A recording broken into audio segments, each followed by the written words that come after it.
भीमा एक साधारण किसान था जो अपनी पत्नी और 2 बैलों के साथ एक छोटे से गांव में रहता था। उस साल गांव में बारिश नहीं हुई, खेत सूख गए, कुएं खाली हो गए और ज्यादातर किसान खेती छोड़ शहर चले गए। मगर भीमा रोज सुबह उठता, अपने सूखे खेत में हल चलाता और जमीन से बात करता जैसे वो जानता हो कि एक दिन जरूर बदलेगा। गांव वाले उसे पागल कहते, पत्नी उसे रोकती, मगर भीमा का एक ही जवाब होता, मिट्टी मां है और मां को कभी छोड़ा नहीं जाता।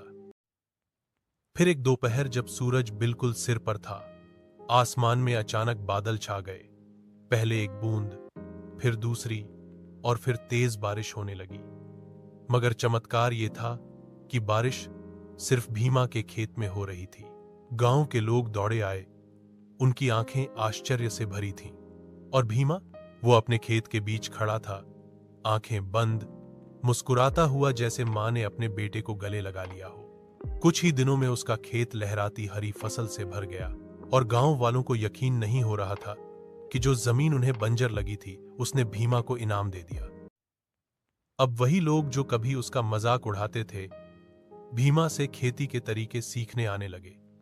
गांव के सरपंच ने भी कहा, भीमा ने हमें सिखाया कि जमीन बेवफा नहीं होती, हम ही अधीर हो जाते हैं। भीमा ने मुस्कुराते हुए कहा, मेहनत पर भरोसा रखो, कुदरत खुद रास्ता बना देगी।